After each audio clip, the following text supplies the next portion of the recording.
asalaamaaleykum wa rahmatullahi taala wa barakaatuhu mbokki jullit yi mbokki taalibe yi yéen ñi ànd ak seen sig bii di minal xadimi ilal xadimi kon tey jii chaque jour duñu dañ ci di leen indil ay njëriñ li ñu indi leen tey nag mu di li nga xamante si ñoo ngi koy dégg fan yi te mu lëmbee loolu Sénégal mu di feebar bee nekk ca réewum Siin kon mbokk yi feebar boobu noonu képp ku ci bëgg a mucc rek incha allah da ngay teewlu ñu ànd ci gaw ak Serigne Abdourahmane Mbacké kon Serigne bi asalaamaaleykum wa rahmatullahi taala wa barakaatuhu. waaleykum salaam wa rahmatullahi wa barakaatu. ñu lay delloo nuyoo bu baax di siyaare mbokki taalibe yëpp. waaw mbir moom ngay wax kay moom maa ngi koy topp saa yu nekk ci xibaar yi dëkk yi muy jam yëpp ak yëmu kii ak na mu fay demee yëpp maa ngi koy jàpp bu baax waaw maa ngi topp itam fu ci nekk na mu fa demee. waaw jërëjëf sëriñ bi ci yooyu lay nuyoo ginnaaw loolu nag maanaam bëggoon nañu ay leeral ci maanaam nan lañu mën a def ba fàggandiku ci. fàggandiku ko moom defe naa ne doon naa ko wax fii itam naa leen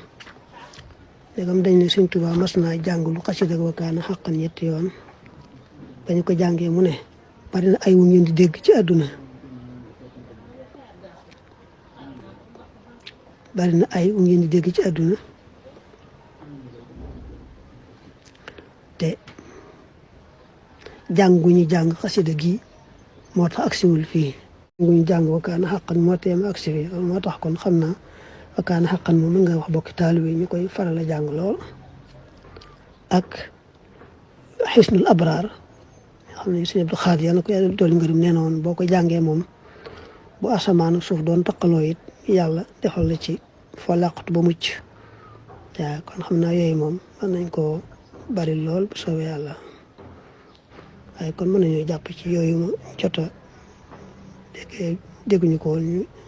tàmbalee ci yooyu rek ba xam ma gëstuwaat ba xam naa ci gisaa yéenam déet waaye yooyu doy na sëkk sax bu soobee yàlla waaw kay allahumma salli wa sallim wa barik ala sayyidi. jërëjëf Mbacke kon mbokki taalibe yi yéen a ngi ci doon ànd ak seen mbokkum taalibe Xaadim Amar di ñaan yàlla suñu borom bi rek mu yamale ko fi ñu mucc ci ak jàmm wasalaamualeykum wa rahmatullahi taala wa barakaatuhu.